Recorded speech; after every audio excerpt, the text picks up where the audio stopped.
तो ये कम्युनिकेशन कैसे अच्छी करें, इसके आपको कुछ ग्राउंड चीजें हैं। पहली बात ये है कि अगर आपको कम्युनिकेशन स्किल अपनी अच्छी करनी है ना गाइस, तो you need to be an active listener. Active listener कहते हैं वो लोग जो सुनते हैं। सुनना बहुत जरूरी है। पहले you have to be an active listener. जब तक आप सुन रहे हो ना, आपका ब्रेन को प्रोसेस करना चाहिए आंसर क्या देना है इसका। तो एक्टिव लिसनिंग में ये बहुत इंपॉर्टेंट है। दूसरी बात ये, you need to learn how to articulate your point of view. जो सोच रहे हो ना, वो शब्दों में भी बाहर आना बहुत जरूरी है।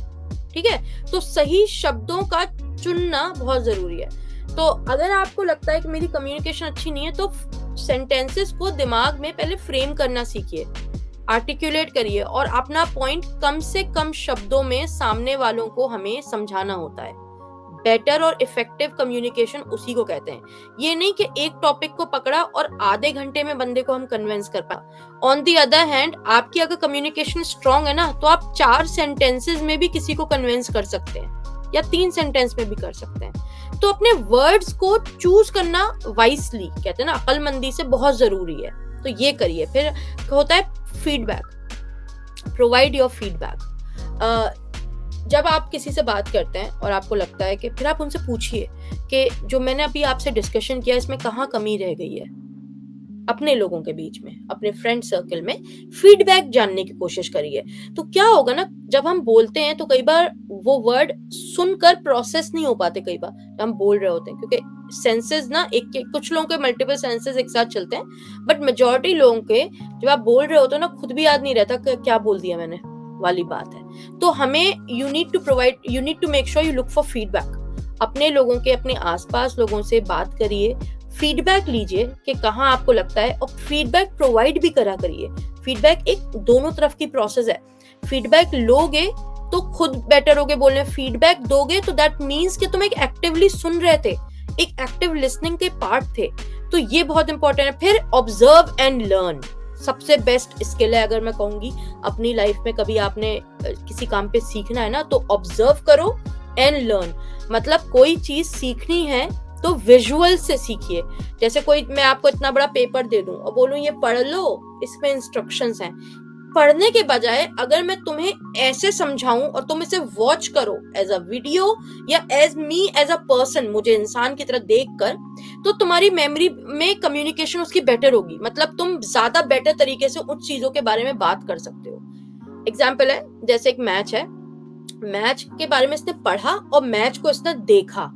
अगर देखा होगा, ही कैन कम्युनिकेट बेटर जो चीज देखी आपने। So you need to observe things and learn. जब ऑब्जर्व कर रहे हो उसी वक्त नोट्स बनाने चाहिए हमें।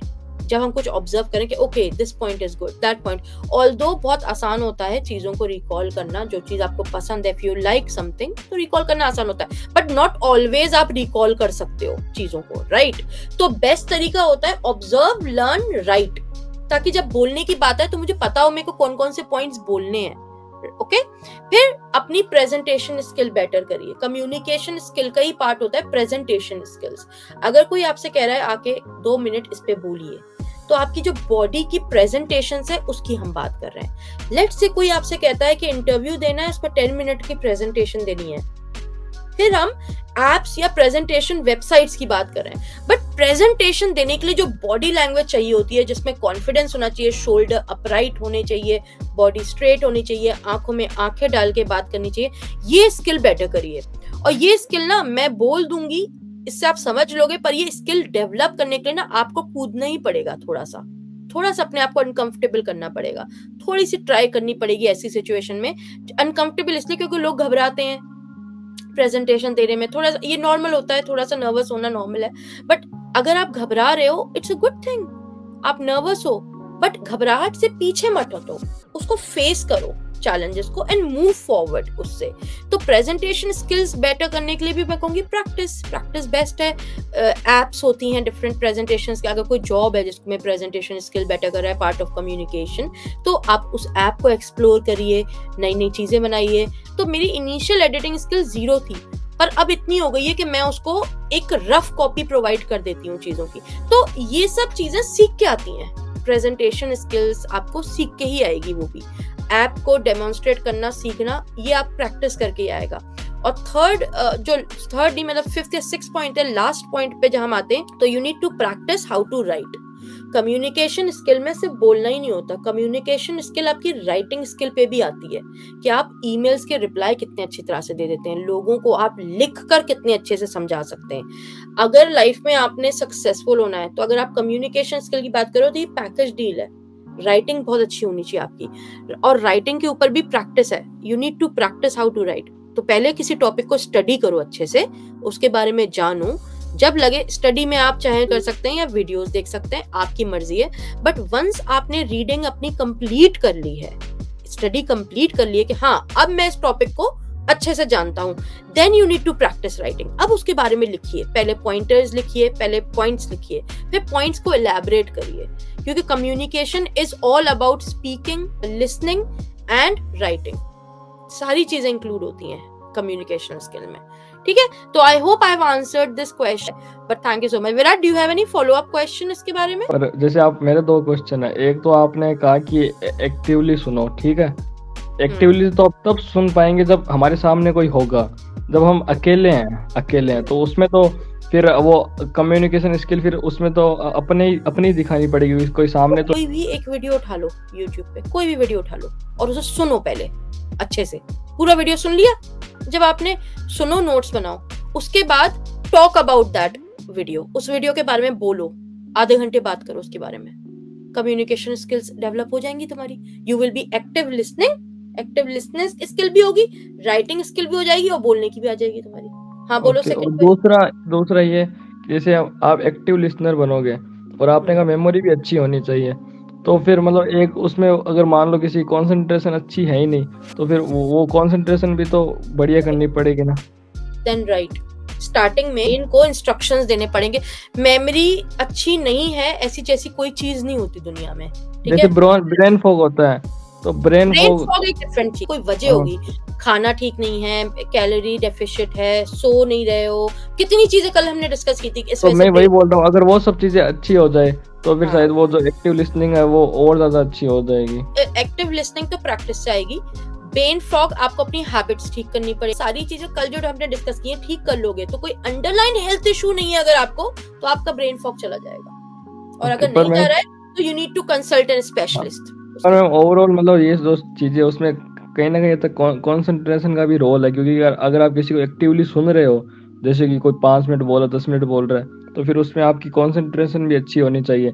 बाकी आज मैंने इसके ऊपर एक वो देखा, एक रील आई मेरे सामने, तो मैंने रील देखी तो उसमें भी बताया जा रहा था कि अगर आपकी नींद अच्छी ना हो 8 घंटे की पूरी, तो उससे क्या होता है कि जैसे अभी आप मेरे को समझा रहे थे, 3-4 मिनट बोले आप, तो उसमें आपका ध्यान इधर उधर चला जाए। मतलब ऐसा होता है कि ध्यान इधर उधर जाने लग जाता है, एक जगह पे कंसंट्रेशन नहीं रहता, फोकस नहीं रहता। जैसे आपने कोई एक चीज 1 मिनट देखी, फिर आपका दिमाग आएगा नहीं मेरे को ये सुनने में मजा नहीं आ रहा, ध्यान भटक जाता है, फिर दूसरी चीज पे चला जाता है ध्यान, या फिर आप अपने आप को खुद ही कुछ सोचने लगते हो तो उधर से ध्यान हट जाता है। तो ये चीजें भी होती है। नहीं, कंसंट्रेशन, आजकल की दुनिया में कंसंट्रेशन की इतनी प्रॉब्लम पता है क्यों हो गई है? क्योंकि आप सब लोग शॉर्ट कंटेंट कंज्यूम कर रहे हो आजकल। जब जमाना था जब हम किताबें पढ़ते, मैं तो अभी भी पढ़ती हूँ, मैं अभी भी बोलूंगी प्लीज बुक्स रीड करना शुरू करो और देखो कंसंट्रेशन कितना बेटर होता है। कंसंट्रेशन हमारा वीक क्यों हो गया है? क्योंकि ब्रेन को जरूरत नहीं पड़ रही है कंसंट्रेट करने की। आप ब्रेन को टफ सिचुएशन में डालिए, आप उसे ऐसी सिचुएशन में डालो जहाँ कंसंट्रेट करना पड़े, अपने आप बेटर हो जाएगा कंसंट्रेशन तुम्हारा। क्योंकि शॉर्ट कंटेंट कंज्यूम कर रहे हो, 30 सेकंड 1 मिनट की रील देके फ्लिप कर रहे हो, तो कैसे कंसंट्रेशन लेवल बेटर होगा आपका? आप ये भी तो देखिए, आप अपने ब्रेन को ट्रेनिंग करनी पड़ती है, जैसे बॉडी की ट्रेनिंग होती है ना, वर्कआउट करते हैं, वेट लिफ्ट करते हैं, ब्रेन की भी ट्रेनिंग करनी पड़ेगी तभी वो ठीक होगा। ऐसा नहीं कि एक दिन उठूंगा। पूरी जनरेशन की प्रॉब्लम है ये, जो कंसंट्रेशन की प्रॉब्लम, ये जनरेशन की प्रॉब्लम है पूरी, क्योंकि पूरी जनरेशन शॉर्ट कंटेंट कंज्यूमर हो गई है लिटरली। मतलब ये तो फिर आप आगे देखोगे ही नहीं, फ्यू सेकंड में पता नहीं चलती, आगे बढ़ो वाले हिसाब हो गया। तो ऐसे में तो कंसंट्रेशन होगा ही नहीं, क्योंकि ब्रेन को आपने कभी ट्रेन ही नहीं किया। आप लॉन्ग कंटेंट कंज्यूम करना शुरू करिए, बुक्स पढ़ना शुरू करिए, लोगों से कन्वर्सेशन करना शुरू करिए, बातचीत करना शुरू करिए, चाहे वो बोरिंग ही क्यों ना लगे, समझने की, सुनने की कोशिश करिए, तो आप देखो कंसंट्रेशन कैसे ठीक नहीं होता आपका जो है। और ये सब चीजें मतलब लेजी और आलसी होने से भी होती है। मतलब लेजी, आलसी आप तभी होते हो जब आपने अपना ब्रेन को छोटी काम करने की आदि डाल रखा होता है, छोटे छोटे काम करने की, छोटे छोटे टास्क करने के, तो आप लेजी होते हो। क्योंकि every task, every reel that you finish, you give a satisfaction in to your brain.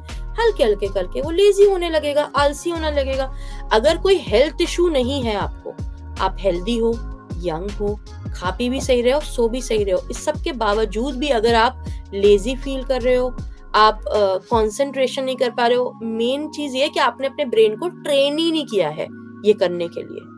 सिर्फ ये वजह है, अंडरलाइन अगर हेल्थ इशू नहीं है तो।